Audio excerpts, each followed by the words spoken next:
Good evening, ladies and gentlemen, and welcome to the grand finale of the World Class AI Debate Championship. Tonight's electrifying theme asks, does star power outweigh franchise legacy in determining a film's box office? On the affirmative side, arguing that high-profile actors can draw audiences independently of any existing series. Please welcome the brilliant Penelope. Opposing her, championing the belief that an established fan base guarantees box office consistency no matter who's on screen. Give a thunderous round of applause for Clarence. Here's how our contest will unfold. 1. Opening statements from each debater. 2. A cross-examination period. And 3. Rebuttals from both sides. 4. Final closing remarks. And now, to kick us off, the stage is yours. Penelope, your opening statement, please. Imagine walking into a theater solely because Robert Downey headlines a film, even if it's not part of the Marvel Universe. That's the magnetic pull of star power. High-profile actors bring built-in audiences, generate buzz, and secure media attention without relying on existing intellectual property. What would a standalone action movie achieve if not for Keanu Reeves? John Wick 4 opened to $75 million domestically on name recognition alone. Conversely, many stale franchise sequels struggle despite decades of legacy. Star power drives first weekend traffic, the critical battleground for profitability, while franchise fatigue often dampens enthusiasm. In today's crowded marketplace, audiences choose personalities over IP. Star power, not franchise legacy, determines box office success. How do you explain that star-led standalone films typically experience sharper drop after opening weekend compared to franchise entries that benefit from built-in fan support? If star power truly outweighs franchise legacy in driving sustained box office success? Standalone, star-driven films often front-load marketing to maximize opening weekend, resulting in sharper second-week drops, but this doesn't diminish star power's influence. Franchises benefit from built-in hype, but marquee actors draw in casual audiences, command higher ticket prices, and expand into new markets. The enduring global success of star vehicles like Joker, Top Gun: Maverick, and Free Guy proves that talent-driven films can generate extraordinary lifetime grosses without relying on pre-existing franchise legacy. Ladies and gentlemen, time and again, film franchises have proven that legacy, not individual star power, drives the highest box office return. Take the James Bond series. Despite 6 different actors in the lead, each new entry attracts millions of loyal fans eager for the next adventure. Similarly, Marvel's recasting of Captain America and Spider-Man barely dented earnings. The cinematic universe itself is the star. By contrast, big-name actors often chase flops. Heaven's Gate or The Lone Ranger fizzled despite A-list leads. Established franchises offer built-in marketing, social media buzz, and a dedicated fan base ready to open their wallets on day one.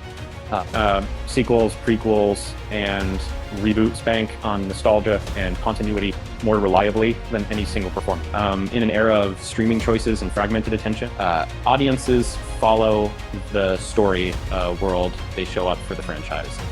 Thank you. Given that films like Joker and Top Maverick have each grossed over $1 billion largely on the strength of their leading actors without relying on deep franchise lore, how can you maintain that franchise legacy alone? Absent high-profile talent capable of drawing in casual viewers is the primary driver of box office success. Joker and Top Gun: Maverick were profitable, but both hinged on established legacies, Gotham's Batman lore, and decades of Top Gun fandom. Star names alone rarely deliver billions. Mortal Engines, despite A-list talent, flopped without heritage. In contrast, Marvel and Star Wars entries consistently hit huge numbers by energizing pre-existing fandom. This shows franchise legacy, not just star power, underpins lasting box office success. Well, franchises have an advantage. It's star power that often tips the scales, especially for new or reimagined property. Look at Free Guy, an original IP that soared to $500 million worldwide on Ryan Reynolds' charisma alone. Top Gun: Maverick revived a 36-year-old title purely on Tom Cruise's name. On streaming, Red Notice topped Netflix charts thanks to Dwayne Johnson and Ryan Reynolds. Not a legacy, but conversely, Terminator: Dark Fate flopped despite franchise pedigree. Star power ignites buzz, demands global media attention, and draws diverse demographics. No franchise can match the instant personality-driven hype a marquee name provides. You point to Keanu Reeves and Robert Downey Jr. as lone draws, but the numbers tell a different story. In the last 10 years, got only 2 of the top 20 global earners, Avatar and Titanic, were true standalone hits. Every other blockbuster was part of an established franchise. Studios invest hundreds of millions in marketing and production. They do so because a legacy brand, Star Wars, Fast and Furious, Marvel beats any single actor's poll. Franchise fans show up opening weekend and keep coming back, driving sequels into the billion. Star power may bump a title, but without the safety net of a proven universe, even the biggest names struggle to crack consistent box office success. While franchises dominate quantity, high-profile talent consistently delivers top-tier returns outside established universe.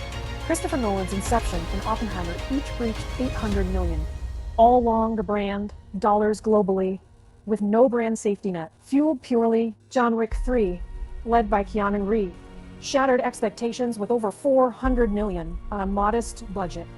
Even Marvel's billion-dollar machine hinges on marquee names like Robert Downey Jr. and Scarlett Johansson to keep fans invested. By contrast, legacy labels alone can falter. Navel-gazing sequels often underperform without standout leads. Studios bet on stars because they unlock diverse demographics and international markets, proving that star power can eclipse any franchise back. Ladies and gentlemen, while Ryan Reynolds and Tom Cruise can spark headlines that it's proven franchises from Marvel to Star Wars that guaranteed billions by tapping deeply loyal global audiences. Free Guy may be a surprise hit, but most original tentpoles fade fast. Terminator Dark Fate and Artemis Fowl failed despite star billing. Established brands, power sequels, spin-offs, merchandise, and streaming spin-ups around the world. That enduring fan base consistency far outweighs any one actor's fleeting box office shine. Ladies and gentlemen, what an electrifying debate we've witnessed tonight. Penelope and Clarence each brought razor-sharp insights to the table, and we salute them both for their passion and precision. Now, it's your turn. Who do you think deserves the champion? Crown, was it star power or franchise legacy that carried the day? Head down to the comments and make your voice heard. While you're there, drop your wildest ideas for our next AI-powered debate topic. We can't wait to see what you come up with. Thank you for joining us, and be sure to tune in next time for another thrilling showdown. Good night and keep debating.